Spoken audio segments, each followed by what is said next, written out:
ಎಲ್ಲರೂ ಭೇಟಿ ಮಾಡ್ತೀರಾ, ನೀವು ಭೇಟಿ ಮಾಡ್ತೀರಾ, ಡಿ.ಸಿ.ಎಂ ಡಿ.ಕೆ ಶಿವಕುಮಾರ್ ಅವರು ಭೇಟಿ ಮಾಡ್ತಾರೆ. ನೋಡಿ, ಕೆಲವು ಸಂದರ್ಭದಲ್ಲಿ ನಮ್ಮ ಕ್ಷೇತ್ರಕ್ಕೆ ಅಥವಾ ನಮ್ಮ ಜಿಲ್ಲೆಗೆ ಕೆಲಸಗಳಾಗಬೇಕು. ಅವರು PWD ಮಿನಿಸ್ಟ್ರ್ ಇದ್ದಾರೆ, ಭಾಳ ಮುಖ್ಯವಾದಂಥ ಖಾತೆ, ಅದಕ್ಕೆ ಹೋಗಿರ್ತೇವೆ. ಕೆಲವು ಸಂದರ್ಭದಲ್ಲಿ ರಾಜಕೀಯ ಮಾತಾಡೋಕ್ಕೆ ಹೋಗಿರ್ತೇವೆ. ಅದರಲ್ಲೇನು ರೀ ಮುಚ್ಚು ಮರೆ, ಅದೇನು ಹೈಡ್ ಮಾಡಬೇಕಾ?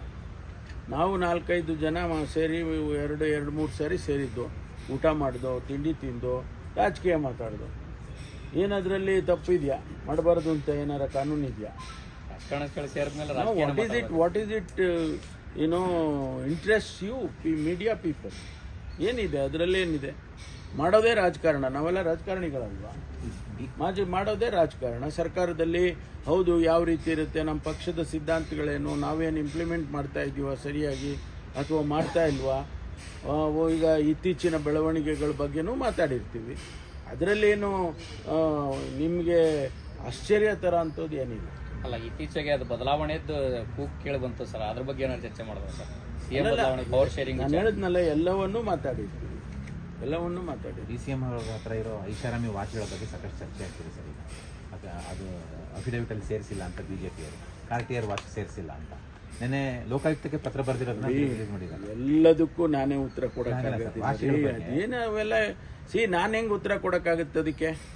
ಅವಕ್ಕೆ ನೀವು ಎಕ್ಸ್ಪೆಕ್ಟ್ ಮೀ ಟು ಆನ್ಸರ್? ರಾಜಕಾರಣಿಗಳ ಬಳಿ ನಾವೆಲ್ಲ ನಾವು ಲೋಕಾಯುಕ್ತಕ್ಕೆ ನಮ್ಮದು ರಿಟರ್ನ್ಸ್ ಫೈಲ್ ಮಾಡ್ತೀವಿ, ಇನ್ಕಮ್ ಟ್ಯಾಕ್ಸಿಗೆ ನಾವು ರಿಟರ್ನ್ಸ್ ಫೈಲ್ ಮಾಡಿರ್ತೀವಿ. ಅದೇ ರೀತಿ ಅವರು ಮಾಡಿರ್ತಾರೆ. ಅವರು ಕ್ಲಾರಿಫಿಕೇಶನ್ ಕೊಟ್ಟಿದ್ದಾರಲ್ಲ ಶಿವಕುಮಾರ್ ಅವರು. ಅಧಿವೇಶನದ ಬಿಟ್ಟಿರೋ ವಿಚಾರಕ್ಕೇನೋ ಅದು ಹತ್ಯೆ ಆಗಿದೆನೋ ಅಂತ ವಿಚಾರಗಳು ಸರ್. ಅದು ಇನ್ವೆಸ್ಟಿಗೇಷನ್ ರಿಪೋರ್ಟ್ ಬರಲಿ. ಅದು ಯಾವ ಕಾರಣದಿಂದ ಅದು ಹತ್ಯೆ ಆಗಿದೆ ಅನ್ನೋದು ರಿಪೋರ್ಟ್ ಬರಲಿ. ಬಂದಮೇಲೆ ಅವರು ಸ್ಥಳೀಯವಾಗಿ ಪೊಲೀಸ್ ಕ್ರಮ ತಗೊಳ್ತಾರೆ. ಅದ್ರ ಜೊತೆಗೆ ನಮಗೆ ವರದಿಯನ್ನು ಸರ್ಕಾರಕ್ಕೆ ಸಲ್ಲಿಸಿದಾಗ ಅದನ್ನು ಏನು ಸೂಚನೆ ಕೊಡಬೇಕೋ ಅದನ್ನು ಕೊಡ್ತೀವಿ. ಅಲ್ಲ, ಬಜರಂಗ ದಳದವ್ರದ್ದು ಒಂದಷ್ಟು ಶಂಕೆ ಇದೆ ಅನ್ನೋಂಥ ಮಾತುಗಳು ಕೇಳಿ ಬರ್ತಾ ಇದೆ ಸರ್. ಅಲ್ಲಲ್ಲ, ನಾವುಗಳು ಮಾತಾಡೋದೇ ಬೇರೆ. ಅಲ್ಲಿ ಘಟನೆ ನಡೆದಾಗ ಯಾರು ಅದಕ್ಕೆ ಭಾಗಿಯಾಗಿದ್ರು, ಯಾರು ಅದರ ಹಿನ್ನೆಲೆಯಲ್ಲಿದ್ದರು, ಇವೆಲ್ಲವನ್ನು ಕೂಡ ಅವರು ತನಿಖೆಯಲ್ಲಿ ಗೊತ್ತಾಗ್ತದೆ. ನಾವು ಹೇಳಿದ್ದೇ ಸರಿ ಅಂತ ಹೇಳೋಕ್ಕಾಗೋದಿಲ್ಲ. ಧರ್ಮಸ್ಥಳ ಪ್ರಕರಣದ ಬಗ್ಗೆ ಒಂದು ರೀತಿಯಲ್ಲಿ ಚರ್ಚೆ ಮಾಡೋದಕ್ಕೆ ಬಿಜೆಪಿ ತಯಾರಿ ಮಾಡ್ತಾರೆ. ಅಲ್ಲ, ಅವ್ರು ಮಾಡಿಕೊಳ್ಳಿ, ನಾನು ಸಮಂಜಸವಾದಂಥ ಉತ್ತರವನ್ನು ಕೊಡ್ತೇನೆ. ಕಾನೂನು ಸುವ್ಯವಸ್ಥೆ ಕರ್ನಾಟಕದಲ್ಲಿ ಯಾವ ರೀತಿ ಇದೆ, ಬೇರೆ ಬೇರೆ ಭಾರತೀಯ ಜನತಾ ಪಾರ್ಟಿ ನಡೆಸ್ತಕ್ಕಂಥ ರಾಜ್ಯಗಳು ಏನಿದ್ದಾವೆ ಅಲ್ಲಿ ಕಾನೂನು ಸುವ್ಯವಸ್ಥೆ ಯಾವ ಥರ ಇದೆ, ಮತ್ತು ಅವರು ಕರ್ನಾಟಕದಲ್ಲಿ ಅಧಿಕಾರದಲ್ಲಿದ್ದಾಗ ಯಾವ ರೀತಿ ಕಾನೂನು ಸುವ್ಯವಸ್ಥೆ ಇತ್ತು, ಮತ್ತು ಈಗ ಕಳೆದ 2 ವರ್ಷದಿಂದ ಯಾವ ರೀತಿ ಇದೆ ಅನ್ನೋದನ್ನು ಅವರಿಗೆ ಸದನದಲ್ಲಿ ಅವರು ಏನಾದರೂ ಪ್ರಶ್ನೆಗಳು ಕೇಳಿದಾಗ ಅವರಿಗೆ ಸಮಂಜಸವಾಗಿ ಉತ್ತರವನ್ನು ಕೊಡ್ತೇನೆ. ಏಕೆಂದರೆ ಅಂಕಿಅಂಶಗಳು ಹೇಳುತ್ತವೆ, ಮತ್ತು ಇನ್ಸಿಡೆಂಟ್ಸು ಆಗೇ ಇಲ್ಲ, ಯಾವುದೂ ಒಂದು ಇನ್ಸಿಡೆಂಟ್ ಆಗಿಲ್ಲ ಅನ್ನೋದನ್ನು ಹೇಳೋದಿಲ್ಲ ನಾನು. ಯಾವ ರಾಜ್ಯದಲ್ಲಿ ಯಾವ ದೇಶದಲ್ಲೂ ಕೂಡ ಆ ರೀತಿ ಇರೋದಿಲ್ಲ. ಆದರೆ ಅವರು ಆಡಳಿತ ಮಾಡುವಾಗ ಏನಿತ್ತು, ನಾವು ಆಡಳಿತ ಮಾಡ್ತಾ ಇರುವಾಗ ಏನಿದೆ ಅನ್ನೋದನ್ನು ಹೇಳ್ಬೇಕಲ್ವಾ. ನಿನ್ನೆ ಕೂಡ ಪ್ರೆಸ್ ಕಾನ್ಫರೆನ್ಸಲ್ಲಿ ನಾನು ಕೆಲವು ವಿಷಯಗಳನ್ನು ಪ್ರಸ್ತಾಪ ಮಾಡಿದ್ದೇನೆ. ಸದನದಲ್ಲಿ ಅದಕ್ಕೆ ಅವರು ಯಾವುದಾದ್ರೂ ರೂಪದಲ್ಲಿ ಪ್ರಶ್ನೆ ಮಾಡಿದಾಗ ಅದಕ್ಕೆ ಸಮಂಜಸವಾದ ಉತ್ತರವನ್ನು ಕೊಡ್ತೇನೆ. ಪರಪ್ಪನಗರದಲ್ಲಿ ನಡೆದಿರುವಂಥ ಇನ್ಸಿಡೆಂಟ್ಸ್ಗಳು ಸರ್ಕಾರ ಯಾವ ರೀತಿ ಸಮರ್ಥನೆ ಮಾಡಿಕೊಡುತ್ತೆ ಅಂತ? ಅಲ್ಲ, ನಾನು ಅದನ್ನೇ ಹೇಳಿದ್ದು. ನಮಗೆ ಪರಪ್ಪನ ಅಗ್ರಹಾರದಲ್ಲಾದಂಥ ಘಟನೆಗಳು ಯಾವಾಗಾಗಿತ್ತು, ಮೆಜಾರಿಟಿ ಆಫ್ ದಿ ಇನ್ಸಿಡೆಂಟ್ಸು ಯಾವಾಗಾಗಿದ್ದಾವೆ, ಆ ಘಟನೆಗಳು ಯಾವ ಆಡಳಿತ ಯಾವ ಸರ್ಕಾರ ಇತ್ತು ಆದಾಗ ಅದನ್ನೆಲ್ಲ ಹೇಳ್ತೇನೆ ನಾನು. ನಮ್ಮಲ್ಲಿ ಆಗಿದೆ, ಎಸ್, ನಾವು ಆಡಳಿತ ಮಾಡುವಾಗ ಆಗಿದೆ ಅಂದಾಗ ಅದಕ್ಕೆ ಸೂಕ್ತವಾದ ಕ್ರಮ ತಗೊಳ್ಳೋದಕ್ಕೆ ಅಧಿಕಾರಿಗಳ ಮೇಲಾಗಲಿ ಅಥವಾ ಅವರು ಯಾರು ಮಾಡಿದ್ದಾರೆ ಅವ್ರ ಮೇಲಾಗಲಿ ಕ್ರಮ ತಗೊಳ್ಳೋದು ಮಾಡಿದ್ದೇವೆ.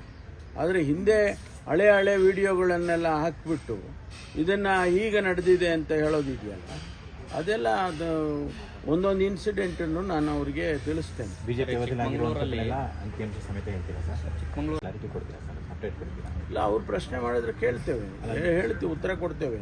ಯಾಕಂದರೆ ಈಗ ವರದಿ ಅವರು ರಿಪೋರ್ಟನ್ನು ಸಬ್ಮಿಟ್ ಮಾಡಿದ್ದಾರೆ ಇವರಿಗೆ, ಕೋರ್ಟಿಗೆ, ಸರ್ಕಾರಕ್ಕೂ ಕೊಟ್ಟಿದ್ದಾರೆ. ಅದು ಸಂದರ್ಭ ಬಂದಾಗ ಅದನ್ನು ಪ್ರಸ್ತಾಪ ಮಾಡಿದ್ರೆ ಹೇಳ್ತೀವಿ. ವಸ್ತುಸ್ಥಿತಿ ಹೇಳಬೇಕಲ್ಲ, ಮುಚ್ಚುಮರೆ ಏನು ಇದೆ ಅದರಲ್ಲಿ. ಪಠ್ಯದಲ್ಲಿ ಭಗವದ್ಗೀತೆ ಸೇರಿಸಬೇಕು ಅಂತ HDK ಅವರು ಧರ್ಮೇಂದ್ರ ಪ್ರಧಾನ್ಗೆ ಪತ್ರ ಬರೆದಿದ್ದಾರೆ ಸರ್. ಶಾಲಾ ಪಠ್ಯದಲ್ಲಿ ಭಗವದ್ಗೀತೆ ಸೇರಿಸಬೇಕು. ಅವರ ಅನಿಸಿಕೆ, ಅವ್ರಿಗೇನು ಮನಸ್ಸಿಗೆ ಬಂದಿದೆ ಅದನ್ನು ಬರೆದಿದ್ದಾರೆ. ಅವರ ಅನಿಸಿಕೆಯನ್ನು ಸರ್ಕಾರಕ್ಕೆ ತಿಳಿಸಿದ್ದಾರೆ. ಅದು ಅವ್ರಿಗೆ ಬಿಟ್ಟಿದ್ದಲ್ಲ, ಕೇಂದ್ರ ಸರ್ಕಾರಕ್ಕೆ ಬಿಟ್ಟಿರ್ತಕ್ಕಂಥದ್ದು. ಸರ್, DCM DK ಶಿವಕುಮಾರ್ ಅವರಿಗೆ ನೋಟಿಸ್ ಕೊಟ್ಟಿದ್ದಾರೆ ಸರ್, ನ್ಯಾಷನಲ್ ಹೆರಾಲ್ಡ್ ಪತ್ರಿಕೆ ಪ್ರಮಾಣ ವರ್ಗಾವಣೆ ಆಗಿದೆ ಅನ್ನೋ ನೋಟಿಸ್ ಕೊಟ್ಟಿದ್ದಾರೆ. ನೋಟಿಸ್ ಕೊಟ್ಟಿದ್ದಾರೆ, ನೋಟಿಸಿಗೆ ಉತ್ತರ ಕೊಡ್ತಾರೆ. ಏನು ಯಂಗ್ ಇಂಡಿಯಾಗೆ ಅವರು ದೇಣಿಗೆ ಕೊಟ್ಟಿದ್ದಾರೆ ಅಂತ ಹೇಳಿ ಅವ್ರಿಗೆ ನೋಟಿಸ್ ಕೊಟ್ಟಿದ್ದಾರೆ ಅಂತ ನಮ್ಮ ಮಾಧ್ಯಮದಲ್ಲಿ ನೋಡಿದೆ ನಾನು. ಅದಕ್ಕೆ ಉತ್ತರವನ್ನು ಅವರೇ ಕೊಡಬೇಕಲ್ವಾ, ಕೊಡ್ತಾರೆ. ಇತ್ತೀಚೆಗೆ ಸಚಿವ ಬೀಳುತ್ತಾ ಸರ್, ಈಗಲೇ ಬಿದ್ದಿದೆಯಲ್ರಿ, ಇನ್ನು ಅಲ್ಲಿ ತನಕ ಯಾಕೆ ಕಾಯ್ತೀರಾ? ಜೀವಂತ ಇದ್ದಂಗಿದೆ ಸರ್. ಜೀವಂತ ಇಲ್ಲ, ನೀವು ಜೀವಂತವಾಗಿ ಇಟ್ಟಿರ್ತೀರ. ಯಾಕಂದ್ರೆ ನಿಮಗೆ ತೋರಿಸ್ಬೇಕಲ್ಲ ಎಲ್ಲ ಜನಗಳಿಗೆ. ಮಂಗಳೂರಲ್ಲಿ ಮಂಗಳವಾರ ನಡೆಯುವಂಥ CLP ಸಭೆ ಬಹಳ ಕುತೂಹಲ ಮೂಡಿಸಿದೆ. ಈ ಹಿನ್ನೆಲೆಯಲ್ಲಿ ಏನಿಲ್ಲ, ಸದನಕ್ಕೆ ಸಂಬಂಧಪಟ್ಟಾಗೆ ಅಲ್ಲಿ ಏನು ವಿರೋಧ ಪಕ್ಷದವರು ಯಾವ ರೀತಿ ಪ್ರಶ್ನೆಗಳನ್ನು ಮತ್ತು ಸರ್ಕಾರವನ್ನು ಇಕ್ಕಟ್ಟಿಗೆ ಸಿಕ್ಕಿಸೋದಕ್ಕೆ ಪ್ರಯತ್ನ ಮಾಡ್ತಾರೆ, ಅದ್ರ ಬಗ್ಗೆ ಯಾವ ರೀತಿ ನಮ್ಮ ಶಾಸಕರು ರಿಯಾಕ್ಟ್ ಮಾಡಬೇಕು, ಮಂತ್ರಿಗಳು ರಿಯಾಕ್ಟ್ ಮಾಡಬೇಕು, ಅದನ್ನು ಚರ್ಚೆ ಮಾಡ್ತೀವಿ. ಅಲ್ಲೇನು ಬೇರೆ ಬೇರೆ ವಿಚಾರಗಳು, ರಾಜಕೀಯ ವಿಚಾರಗಳು ಬೇರೆ ಇವೆಲ್ಲ ನೀವು ಎಕ್ಸ್ಪೆಕ್ಟ್ ಮಾಡಲೂಬೇಡಿ, ಅಲ್ಲಿ ಚರ್ಚೆನೂ ಆಗೋದಿಲ್ಲ. Thank you. ಇನ್ನಷ್ಟು ಹೆಚ್ಚಿನ ಮಾಹಿತಿಗಾಗಿ ಫಾಲೋ ಮಾಡಿ ಬ್ರಿಗೇಡ್ ನ್ಯೂಸ್ ಕನ್ನಡ.